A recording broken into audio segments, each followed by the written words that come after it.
Facing challenges and overcoming setbacks is part of doing business.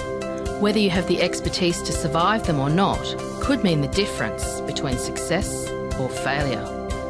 Welcome to We Are Women, featuring revealing conversations that provide invaluable insights into the success secrets of female masterminds. A must listen for every entrepreneurial woman.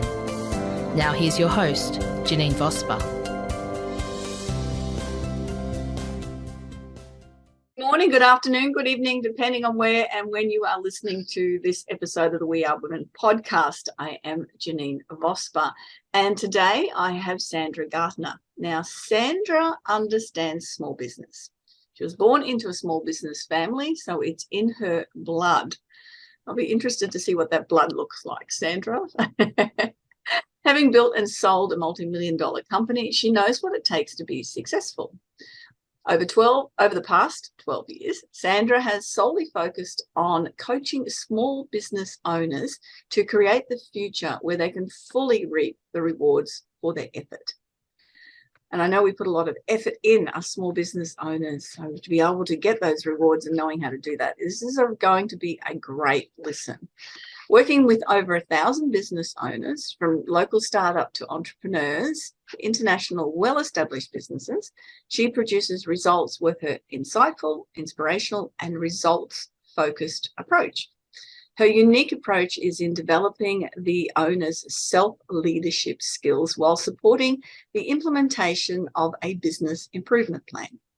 This addresses both the personal and business roadblocks that are keeping owners and their businesses stuck. The results are increased profit, yay, productivity, yay, and joy, yay, yay. Sandra holds a graduate diploma in ontological coaching. I have to ask what that is. I have not heard of that word before. Is trained in positive intelligence coach and is a professional credential coach, which is a title as a PCC, with International Coaching Federation. She has a BA of Applied Science and Neuro-Linguistic Programming practitioner. So as you can hear, lots of experience, lots of skill base. It's going to be a great interview, a great conversation. Welcome, Sandra. I've been looking forward to this conversation for a while. Thank you, Janeen. I'm very delighted to be here. Reading through all of that, there's so much in there that when we've had conversation, we've just resonated, haven't we, with this same approach to how we do things and what we do. What you say in here that small family business, and there's been changes in your life. Give us more history of that, because we really want to get to know you and your background. Yep, sure. Okay, so yes, I was born into a small family business. So literally born into the business, because my father was you could say a greengrocer. He had a mixed business, and his father was the same, and his father's father was the same. So a long line of small business owners. And I lived behind the shop. So when I was born, the family lived behind the shop. And really from the day I could count and, be at least half civil, I was working in the shops, stacking shelves, doing whatever I could do, because it was a lot of fun, hey? It was a lot of fun for me to hang out with my dad and my mum and my brother. And over that sort of 8-10 year period, that was really what I was immersed in. That was the conversations in our family. That was what we talked about around the kitchen table. Buy low, sell high. Where's your margins? How can we promote? How can we merchandise? All that. So it was really my world. Where were you living at the time? Adelaide. Okay. Adelaide, yeah. So, and my father had this very successful business, which actually had been his father's in Glenelg. If anyone knows Adelaide, it's a main shopping strip, Jetty Road, and it was very successful. Oh, it's also a beautiful beach area too. Beautiful, Sandra. yeah. For those that are listening from overseas, Adelaide is the capital of South Australia, one of the states of Australia, and Glenelg is this amazing beach area. So what a nice place to grow up in. Yeah, it was a beautiful spot, and it was very vibrant and very exciting. And that was my early years. And around the age of 10, something major happened with that business. And I didn't understand it at the time, but as I learned later, effectively my father had a major block with the landlord around something to do with the leasing. And he was just a very proud man, very fixed in his way of thinking, wasn't going to negotiate because he'd been there 20, 30 years. I mean, a long time. Thought he needed some special consideration. In the end, decided to walk out, and thought that he had another business in another location, thought he could just build that one up. And effectively that really didn't happen. And it changed everything in our family, because we had what I would consider, there was money in the family. I don't remember having to want for much at all when I was very young, to when I was 10, all of a sudden there was no money in the family. So it was a major shift. And he really struggled from there on, and suffered, I think, because of that decision he made. Wasn't able to really come to terms with the consequences and what had happened. And really, I guess at the end of the day, didn't pick himself up from that setback. If you fast forward about 10 or so years, I was very fascinated, of course, in human behaviour, and I think that was informed through that period. So I studied in that domain and did some went to university and learned about how people behave, how to work with I guess people's psychology to maximise their results. I actually worked as an occupational therapist for quite some time. But the calling for business really was speaking very loudly to me. And in my late 20s, I went into my first bricks and mortar business, and sort of that's where it started in terms of my love of business and what it could offer. Of course, that first business was a massive failure, but I always think of it as a learning experience. It was a learning. It wasn't a failure. It was an opportunity to learn, wasn't it? That's exactly. It wasn't failure. It was feedback. What sort of business was that, Sandra? It was a cafe. So I love to what a great choice. I love coffee. I love eating. I love hanging out with friends. I think that's why a lot of people get into cafes, isn't it? It's this is great. I can be doing what I love every single day. It's not what happens, is it? I know. And the thing was, it wasn't that the cafe failed. It was the partnership failed. Yeah. So it was two other friends. We were all young. We all had never been in business before. We had no idea, to be honest. And when there was trouble or problems within that partnership, in that relationship, that's when it all fell apart. So it wasn't that the business was poor or badly run or badly located. It was that the partners couldn't work through those difficult conversations. So again, I'm thinking, this is something I'm really tuning up to, and it just took me on a bit of a pathway then to venture into other avenues. And yes, I did some training on ontology, so ontological coaching. I can talk more about that. And really, after my third business, which was the big one, which I had for 14 years, it started as a partnership, funnily enough, and managed that partnership very well to the point where I actually bought my partner out. So it was a very good outcome.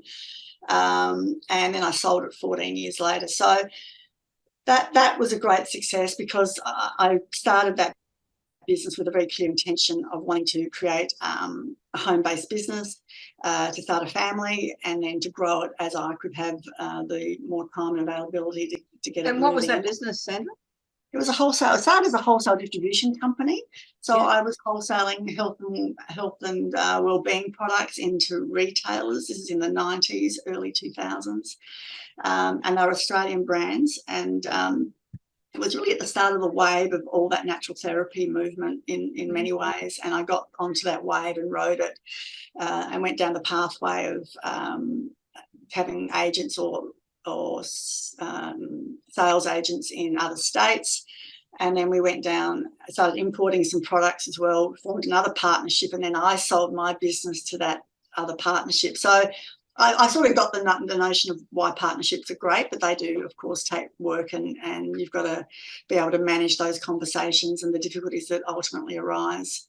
And then from that day on, really, I went overseas for a couple of years with my husband and my then 9-year-old son, and came back, and then I got into coaching, because I just saw that I could really bring those two elements together, my love of business and my love of developing the person that's running that business, so that they can be who they need to be to have what they want to have. It has to come really from their own development if they want to break through those barriers that often are in our way. often invisible to us, in fact, in our way, and we need some support to be able to navigate our way through those barriers. And I think, what you bring to the table more than a lot of other business coaches is that you've experienced from young child and seen how the emotional component of it changes business, but worked through things that haven't worked and have worked, and in different formats and in different types of businesses, and now being able to offer those skills and that learning and that knowledge to some, to other businesses, particularly startups or anyone that hasn't been in business for a while. So hopefully they can avoid a lot of those challenges, because we know the statistics with businesses going out of business within the first 3 years. It's quite significant. And the reason people get into something like the coffee shop, like coffee and friends and sitting around, or they're a great massage therapist, or they've got a great idea, but without some really solid base to what they're doing and the emotional capacity to follow through with it, it's really difficult. So having that knowledge and being able to impart that must feel really rewarding. I know as a coach, for me, that's the part that I absolutely love, when somebody goes, oh yeah, I got that, and then they apply it. Not just get it, but they apply it. That's often the thing, isn't it? It's wonderful to get that insight, but then you've got to apply it, and often that's requiring you to form new habits, because we habitually respond through our families, our stories, our past. We've got our own habitual ways of operating and responding to stress, and business will bring up lots of stress. So unless you learn new ways of responding to that stress, you're going to get the same result over and over and over again. So it is about learning other ways of responding to that stress so that you can have a different response. Not your habituated one. Gives you much more flexibility, and therefore if you can respond in a more positive way, that's going to open up possibilities, opportunities, and who knows where that goes. And that's what it's about. It's about that growth mindset. And it's really hard, and it is so hard as a sole trader. If someone hasn't done that, or when I was a GM of sales, my sales team were really like that. They were sole traders. They're in their own business, in their own territories, doing their own thing. Motivation. I was at a breakfast event yesterday, and a lawyer who's in her own business asked the speaker, how do you stay motivated? And it's great to be at an event and everything's working well, but then to have that mindset or the techniques to be able to go back into the office and go, oh, hang on, Netflix is calling or something, especially when you're working from home. Yeah, and that's all the sabotaging that goes on, the self-sabotaging thinking, thoughts that come in, and that's an avoidance strategy right there. If you think, oh, what's on Netflix? Well, what are you avoiding? So the question is, that may be a habituated thing that you do, just avoid when things need to be done. Well, if you keep avoiding, what results will you get? Yeah, and how do you avoid avoiding? Yes, how do you avoid? That's a good question, because I can be an avoider. I mean, certainly if I've got a to-do list that's got plenty of things on it, I'm going to avoid the thing that's hardest. I'm going to do the easiest things, and that hard thing is going to keep rolling across. So I've got to look at myself and say, well, what's going on here that I'm not prepared to do the thing that I know is probably the most important thing to do?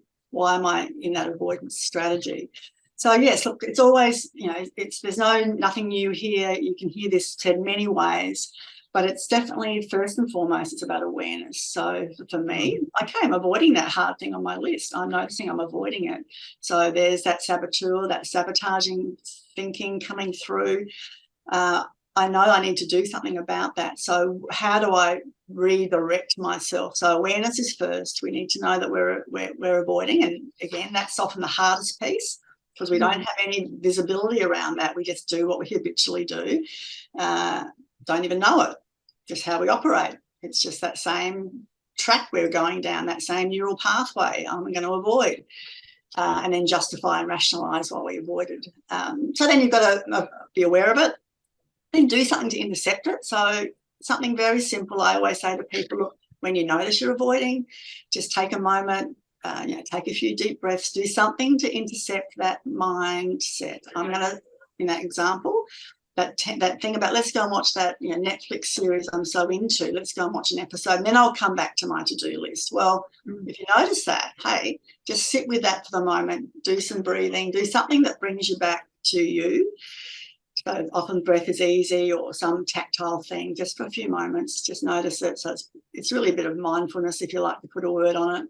Coming back to you, and then choosing a different response. So for me, in that example, I have a list of 10 things on my to-do list. The hardest thing is number 10. I come back to it and I look, maybe I'm not ready to do number 10 right now, but I'm going to do number 9 on my list, because that's an easy step in. I'm going to do the 9th one that's hard, that's on the list. And then once I've done that, I'm going to do the number 10. And then you approach it with much less resistance, much more ease and flow. You're much more able to just be open rather than restricted and anxious and stressed, which really closes things down. And because you don't want to feel like you're forcing things. As a sales coach, one of the things that everyone tells me is the hardest thing to do is make the sales calls. You pick up the phone and make the sales calls. So I'll do everything else except doing that. One of my tips and techniques that I use, because we all do this, there's always some form of avoidance of something, is if the thing I don't want to be doing, I put on a work block for 30 minutes and I time it on my phone. Okay, you only got to do it for 30 minutes, Janeen. That's it. So you get as much done as you can possibly do in 30 minutes. And it's quite amazing, because you're really focused and everything else is blocked out and you don't look at other things coming through for that 30 minutes. Right. And then it's all of a sudden that job's done, or you've made those phone calls, or you've done what you said, this is what I need to do for the next 30 minutes. And it's really changed up some things for me, because I go, accounting, bookkeeping, love doing this. No, I'm doing it for 30 minutes. That's all I'm doing it for. And isn't the funny thing about that is that you put so much energy into avoiding it. Like a lot of brain power is going into that avoidance. And when you do it, like I did something, that number 10 on my list was sitting there the other day, and I finally said, I'm doing that now. It took 10 minutes. And when I did it, it was so easy to do. And it just opened up all this sort of, that was great. And it was easy. And what was I really avoiding in the first place? So often you put much more effort into and more stress into avoiding it than is required to do it. Yeah. So I like your idea. Just get started, and then you'll start to see some movement and some results. And I often do that 30 minutes on the thing I don't like at 11:30 in the morning, because then it's lunchtime. But you can't have lunch until you've done your 30 minutes. There's a reward in that. Love that. And if I'm working from home, I take a lunch break. I always make sure that I do.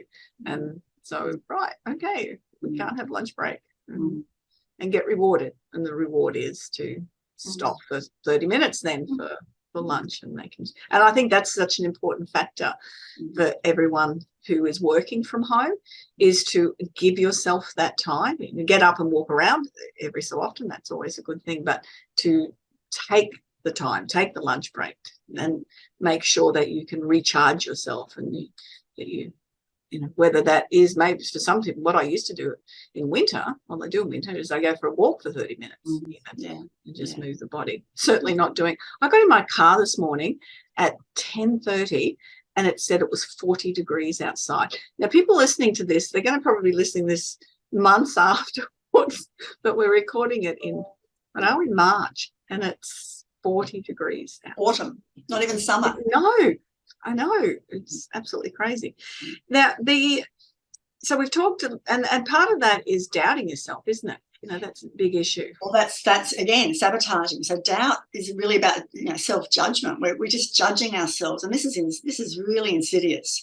That saboteur, the judge, the person in your head, that little voice in your head that keeps criticizing, being critical, saying there's better people out there, there's people that are doing better than you could be doing better. That's just all beating yourself up. That's just whipping yourself with a stick. And through that, then you start to second guess and start to doubt yourself. And it's such a common thing. I see it a lot. That thing about being critical rather than being more discerning, not just critical of yourself or judging of yourself, but judging of others and judging of circumstances. It's very pervasive, and we have it because we've got that, we're humans, we all have that capacity, but it just doesn't run your life. And again, first thing you're going to notice it's there, and then it's really about a bit of self-compassion. When you see yourself beating yourself up with a stick because you feel like you're not good enough, well, how about we bring in a bit of self-compassion right now and focus on the goodness and the things you have achieved and who you are as a unique being and your contribution you've made, and forget about the comparison, because that is really very destructive. Yes, comparing yourself with others, that's something that's very defeating sometimes. And I talk about this, and with your years of experience and background and mine, I say to people, I'm on page 35. You're on page 2 at the moment. Just don't put that extra pressure on yourself. The steps have to be in place that you work through each page, and eventually that you get to where you want to get to. Just give yourself a break. I mean, well, that's self-compassion, isn't it? Yeah, being gentle on yourself, knowing, hey, I'm on a journey. It's not a race. Every step I'm going to learn something new about myself, and that's going to inform my choices around my business and my life. So don't think it's a race. Just know that it's a journey. It's a learning journey. I know I've invested in some training and something that's totally left field of what I do, but it creates it's a different way of dealing with money or dealing with finance things, and it's to set up a full-on passive income, 100% passive income.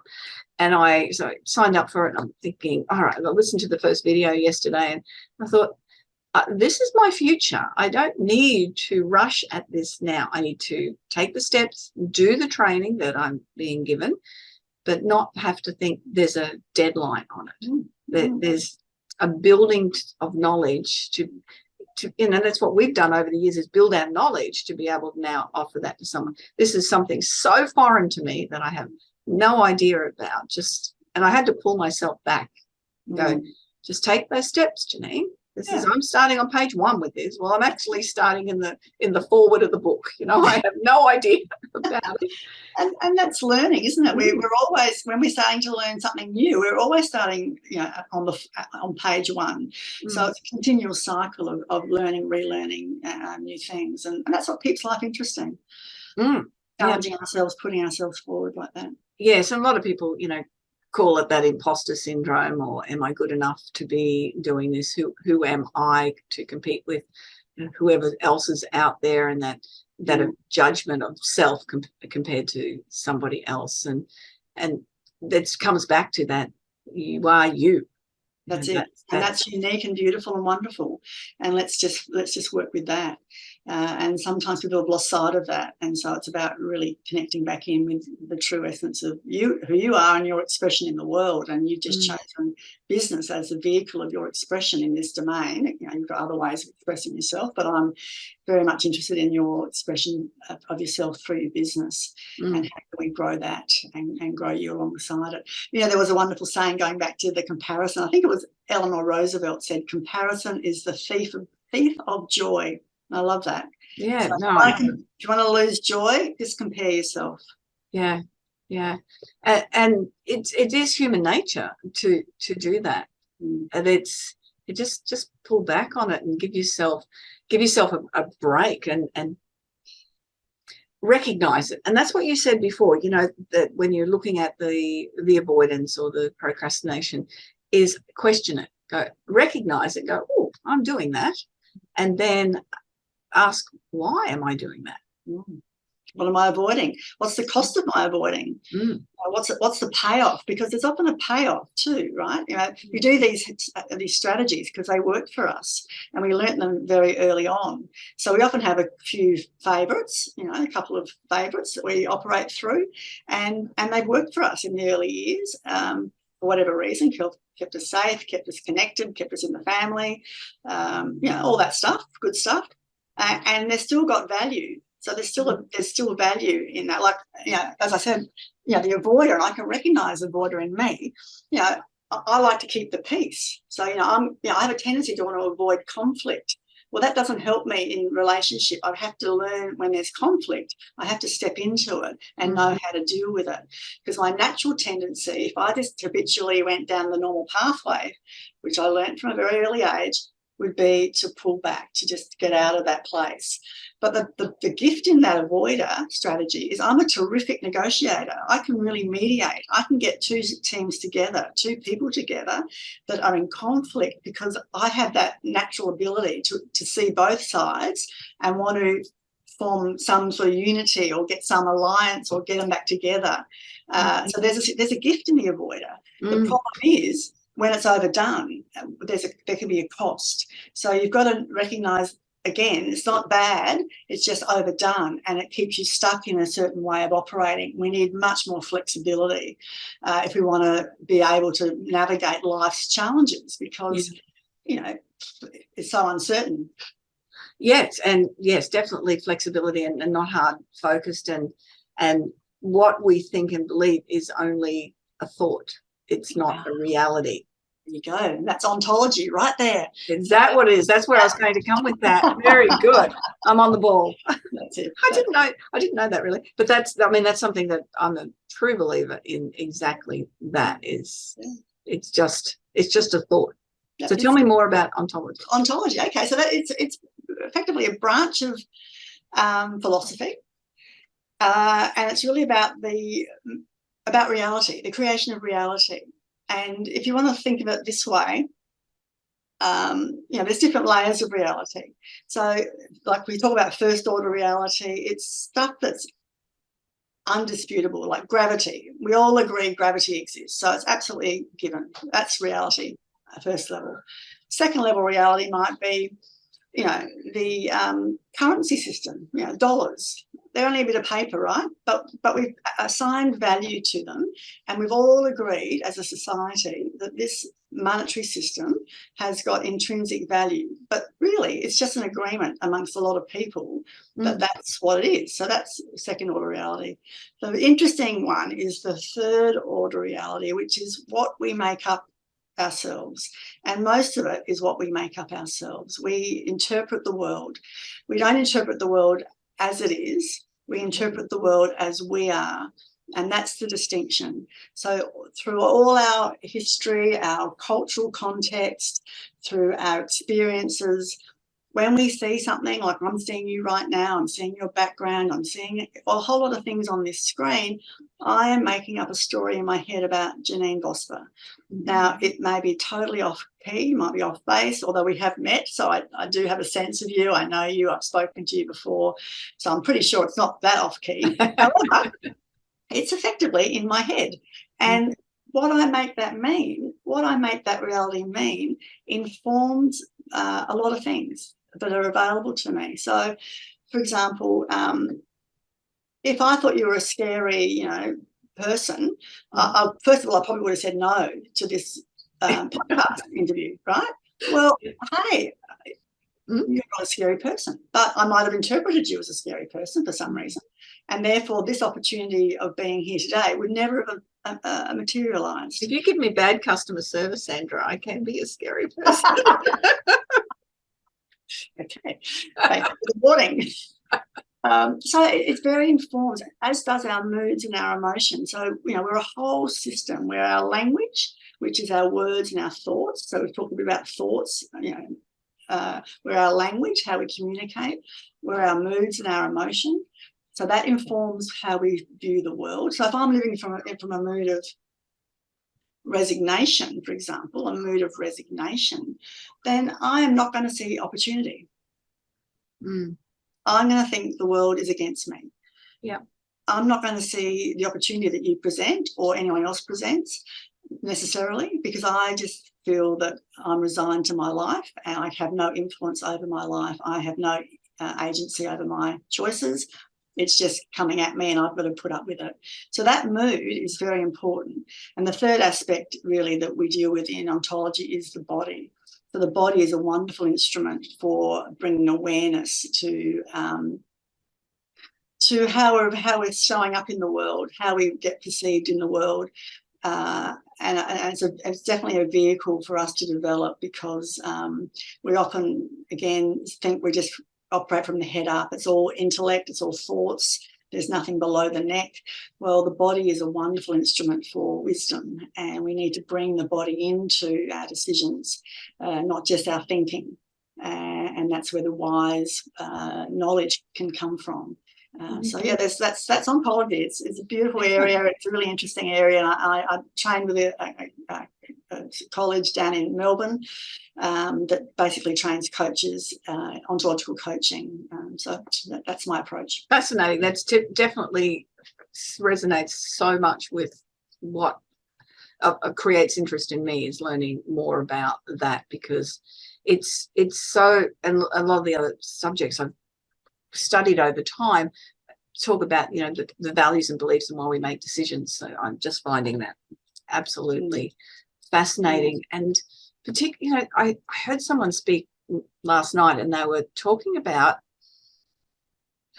how if someone cut us off in traffic, we tend not to go, oh, that poor person, I wonder if they're trying to get someone to the hospital, or maybe they're late for work, or, you know, and you don't go there.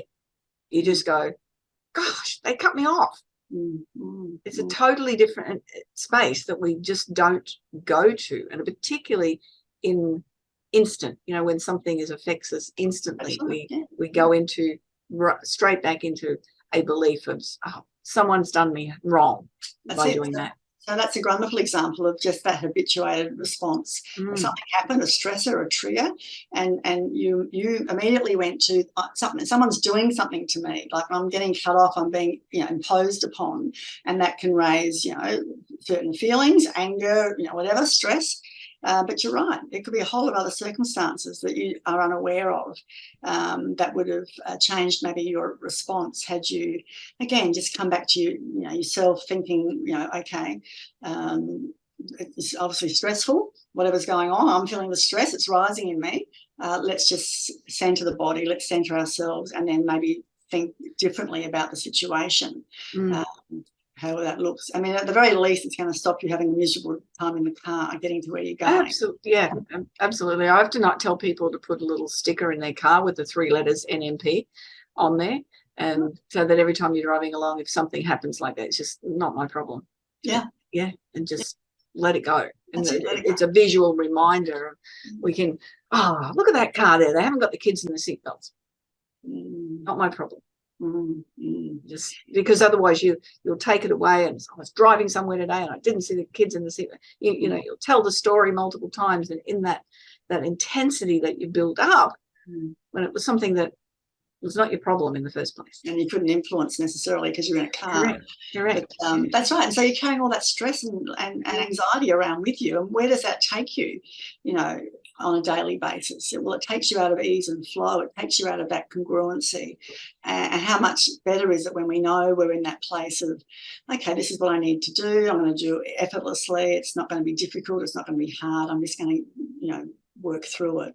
That's the ideal. It doesn't always work out that way, but that's that's what we're aiming for, to make it not a struggle. And particularly, you know, it's so important in life, but in business, if we can be doing things as easily as possible, of course, then wow, that makes, and have an expectation, and you know, putting it out to the universe that this expectation, this is going to go well, I'm going to get the results I want. And because you're in flow, that everything's in flow around you, it tends to happen, doesn't it? Well, it's self-fulfilling, because if that's what your belief is, you'll show up in that interaction. Say you're having a conversation, or you're presenting something, or you're meeting someone. You'll show up in a way that's very open and optimistic. So of course it's self-fulfilling. It's more likely to be easy. It's more likely to work well. It's more likely to give you the results you're after than if you're coming in a different mindset, you know, different emotion, where you're more constricted, more closed off, more anxious. It's really about opening up to possibility and opportunity, and how you can show up to maximize that. And that's what business requires. And business is all about relationships. You cannot not have a business without having relationships.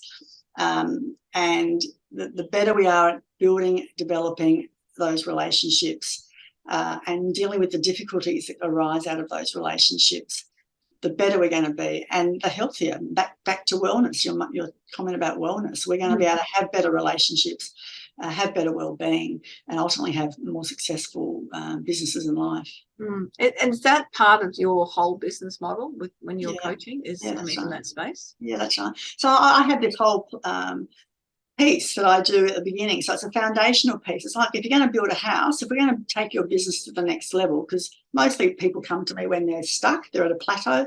So if we're going to accelerate and get further ahead, we've got to look at what the foundations are, and that's you.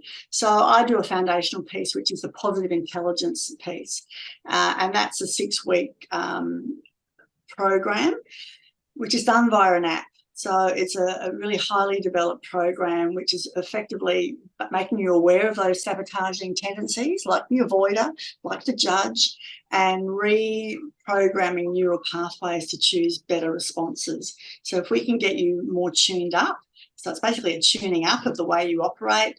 And then I would come in during that phase, do a bit of an analysis of the business, see where you're at, where you want to go, what we need to do to get you there. And then we work after that initial foundational piece is done. So usually I want to say a minimum of 6 months, but I've had clients for much longer because there's a lot of work to do to keep things moving and growing. And, anyone in any position anywhere needs a coach. Because coaches keep you on track, and then as you work through your business, finding out what you need or what your goals are, and finding the right coach to fit within that program. I mean, that just makes sense. It's really dumb trying to create different results, and as you found out in your first business with 3 partners, if you had a business coach in amongst that, it would have been a different result with it. I agree, and coaches weren't really around in those days, but I learned that lesson. And my last business, I definitely brought in a business coach when I felt like I'd stalled, and that was a revelation to have someone external look at what was going on and support me to grow and keep me on track and really champion me forward when I was starting to think, well, is this it? Is this as far as I can go? Well, no, it's not. You can go as far as you want to go. And that's the thing, is you don't know, no matter how much skill you develop over years, that you still need someone who's got more skills or different skills than you to be able to look at something from a different space. Otherwise, you're just continually doing the same thing and getting the same results, because that's all you have. And I find that even not just in business, but with mental health issues as well, that's so important to get the right assistance that you need, because whatever got you into that situation is not going to get you out. That's it. That's exactly right. Need help, need to get, and there's so much capacity out there for people in business or in their own lives for experts out there that can help with very specific fields and to find them. That's right. There's you can try. Plenty of choices. You just got to sort and sift and find someone that you really resonate with, and that you can work with, basically, that gets you and gets where you're going. And resonate. Now, that's part of that body thing, isn't it? That's right. About the gut. What is it about this person that I really resonate with, or what is it about this that goes? I'm feeling it in the gut. So is that part of what you're talking about? How the body responds to things? Yeah, I mean, I think we there's a lot of signals, right? So like when I feel anxiety, I feel it in my chest. So I notice the tingling in my chest. When I resonate with someone, when I really want to be with them, I notice I want to lean forward and want to talk to them more. There's some connection that's drawing me in. So my body's responding, and I'm not even aware of it. When I am aware of it, it's a wonderful bit of information that can inform me, and how I respond, how I show up, how I talk to people. And it made me think about the opposite part of that, because as a presenter, I was at a business the other night doing some training on how what was I doing it on? Oh, they had different generations in the workplace and how they could communicate more effectively. And there was, one person in particular that was pulled back, hands crossed. And I had 17 people in the room. That 16 were leaning forward, they were engaged. Where was my focus? on that one person until but I know better. So I shifted it, but I was aware of it for a little bit. That why am I focusing on that one person? But he was fully engaged. I discovered later, and wanted to do some more work. It was just his mannerisms, his style. He'd had a big day at work. He really didn't want to be there until he realized how much of value it was going to be. There's a whole lot of things, but if you get stuck in that focusing on that negative component, or what I like to say, if we don't notice our green lights, but we notice the red lights when we're driving. If we focus on those red lights, then it builds that judgment of self, frustration, rather than just telling a different story. Yeah, I love that example, because literally your interpretation of that situation was that he was not engaged. And if you continue to focus on him, you might have had a whole lot of conversations going on in your head about the quality of your speech and how good you were and all that, yeah. But effectively, he was engaged. We had to have the conversation to find out, well, no, that he was engaged, but I'm making this up in my own mind. So good that you checked that out, and he was engaged, and then there's some possibilities there for you. But many people would respond to that in a way of saying, oh, I'm not any good, I can't, I'm not a good speaker. And that could certainly impact the rest of their presentation because of that. Yeah, I remember one of my clients telling me that she had someone fall asleep. I've had someone fall asleep in mine too, but then again, I found out why. But this gentleman fell asleep. It was one of her senior managers, and he was in the front, and she's gone, oh, this is just awful. It's not going anywhere. And that was where she said her whole focus went, and she just thought it was a terrible, terrible presentation. Anyway, when she finished, he woke up, and he came over and apologized. He said, look, I am so sorry. I got a brand new baby in the house. I tried to stay awake. It was great. Your information was awesome. I want you to come and present it to my team next. And, I promise I'll stay awake for it. But she had focused 100% of her attention on, this is just going so badly. Another great strategy is knowing that, in those situations, of course, there's always going to be someone in the room that you're going to interpret as being, bored. They might yawn, they might go to the toilet, whatever, might fall asleep.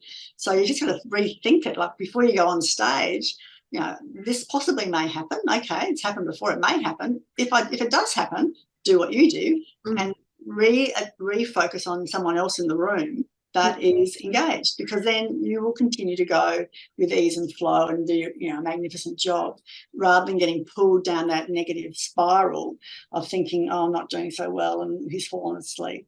So it's just preempting it, getting prepared for that to happen, because ultimately I'm sure it happens. Yeah, that's a really good point. And it's not just in a speaking situation, it's the same in business, isn't it?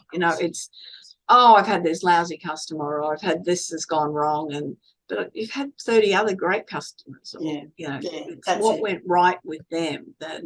So negative bias. Hey, we always focus on what's negative, and again, it's a survival strategy. We've had to survive as a species. So there's the positive in it, but the negative is it's not useful when we don't have that threat for life, if you like, and we need to look at it sort of a bit differently.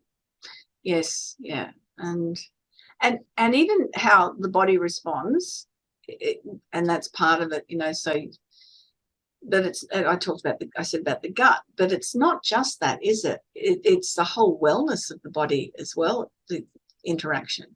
Yeah, we're a whole system, and not just internally. You're a system, I'm a system, we've got a system between us. We're creating something between us right now that's emerging, that's not ever been there before. It's, conversational, and out of conversation comes vision, possibilities, who knows, for the future. But the body is part of that, and we do get into sync with people when we speak with them. We have this resonance that happens between us. It's a very powerful instrument that is often ignored, and it gives a lot of information, a lot of feedback.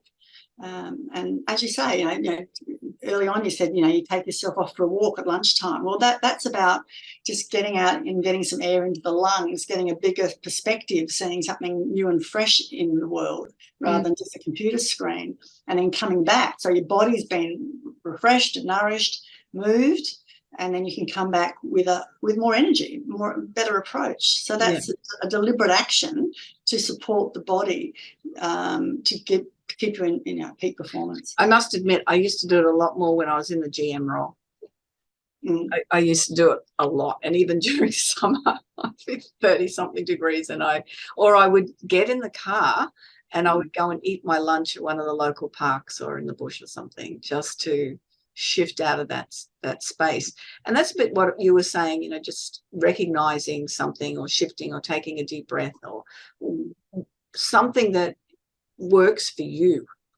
That if you are hearing those voices, or you're making judgment calls, or you've got something that's blocking you, you're procrastinating, to shift it somehow.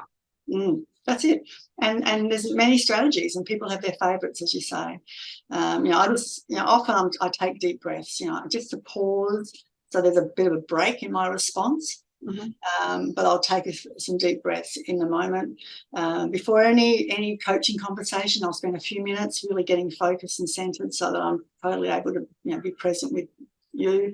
If I'm in a really tense situation with, like, my husband, there's a moment of things are building for whatever reason, I'll just say, look, I need 10 minutes. I'm walking away. I'm coming back in 10 minutes. I'm not going to disengage, but I just need 10 minutes to get my head right. I'm coming back in 10. So good on you. There's lots of ways to sort of keep yourself in, but maybe just stay so you're in the best possible shape. Because the thing I don't want to have happen in those moments is to lose it or react in a way that I would normally have reacted, and then it just escalates or doesn't get resolved. I don't want that. I want to be able to engage properly and effectively, and I want us to come to some better solution because we're coming at it together in a respectful way. But if I'm in the heat of the moment, I'm not able to do that. My emotions are far too high. I need to break away and then come back and say I'm coming back. So not just walk out, but I'm coming back. No, well done with that. I teach a topic called spiral dynamics, and it's how we go into red, and it's just whether we stay in red or we can recognize, oh, I'm in red, or we step out. And that's often something I'll often say is to step out and look at the situation. So I'm not really in it anymore, but look at, gee, that was an interesting response. And I know I had a bad response to someone. I had really bad backache the other day, and then someone told me I couldn't park somewhere. It was closer to where I needed to be, and there was thousands of car parks. And so, yes, I did not respond well. I as well cancel my booking then, or something was my response. My husband said later, why did you say that? And I thought, it only lasted a moment. And I thought, I'm just in pain. And I just wasn't in the moment to be thinking, should I respond in a different way? I took the red way in that instant, that second. I think what you're saying is also it's about that subject object thing. Like, if we can say that the behavior is external to us, like, oh, here I am, I notice I'm potentially going to react in a certain way to this person that won't let me park there. All of a sudden you're not taking it as you. It's not you, it's your behavior, and then you've got much more ability to have impact on that behavior. Look, my tendency is to avoid this. It's not me, it's my tendency to avoid this. So I've got more impact to change it. That's sort of really important. Yeah. And both of those, one confronted or one avoided, they don't resolve a situation in the most effective way. I tend not to avoid, Sandra, I will give you that. I'll tend to jump in. Yeah. And sometimes, and often it's mostly it's not coming from red, I'll call that from that space, but it's different ways to approach things. As you said, recognize it's a behavior. Yeah, that's it. Behavior you've learned, and you can easily learn other behaviors. Yeah. And we need to be able to, continually learn and adapt and be flexible. Ride the waves, so to speak, because business and life is full of peaks and troughs. Absolutely. Look, this conversation has gone so quickly, and we're up to, I usually ask, for sharing of 3 main takeaway points that we want people to remember. What can you add for those 3 takeaway points? Okay, so I think I had to remind me what my takeaway points were, so let me just remember. But look, I think there's so many things I'd like the listeners to take away from this. And,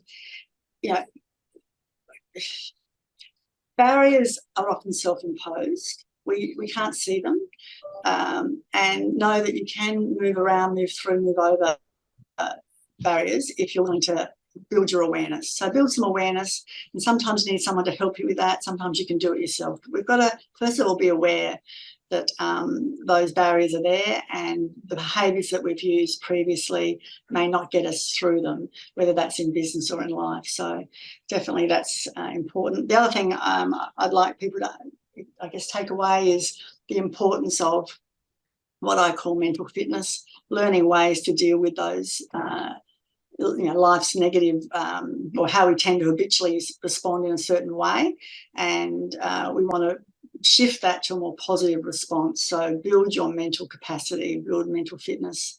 And the other one is really, ideally what is a valuable life for people is if they are at effect, or if they have some choice over how they build their life. So it's about, are you going to be the author of your own life, or is someone going to write your story? And look, we go through phases. There's times I feel like I'm not authoring my own life, but I'm ultimately working always to make sure that I am as much as I can. I want to create my story. I don't want someone else to create it for me. And that is going to take really a lot of internal work ongoing to be at that point of self-authoring, as opposed to what I call a socialised mind, just responding in a way that's expected and through whatever upbringings you've had. So work towards being self-authoring would be something I'd love people to reflect on. I like that. That point. I often say it's driving. You're driving the bus. Yeah. You're not in the back seat. Yeah. It makes a difference when you are the driver of what you want to create. Yeah. If someone wants to get in touch with you, Sandra, talk about more about how they can work with you. What's the best way for people to contact you? So probably the easiest way is website. They can certainly book a coaching conversation with me if they'd like to have just a complimentary conversation. I'm always happy to do that with people. So just go to Essentia, ESSENTIA, coaching.com.au, or you could find me on LinkedIn, Sandra Gartner on LinkedIn. And you'll find out all about me. Excellent. And all the contact details and all social media will be in the notes of the podcast as well, whether you're watching it on YouTube or listening to it on your favorite podcast channel. Sandra, thank you so much. There's just so much in there, and I just resonate with everything that you're saying. It was brilliant, and it's so important that we recognize how we are in control. Yep, that's it. Thanks, Janeen. I really enjoyed it. Lovely to see you again, and hopefully see you soon. Yeah, absolutely. And that's another episode of the We Are Women podcast. I thank you for joining me and listening or watching, depending on where you are located. Remember that you can go to janeenvosper.com and book a discovery call. How I might be able to help you, but guess what? If I can't, I have got a full bank of people that will be able to assist you achieve the results that you want.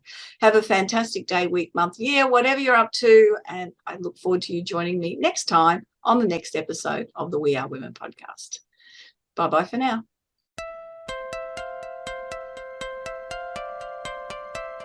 So, do you feel stuck in a rut in business?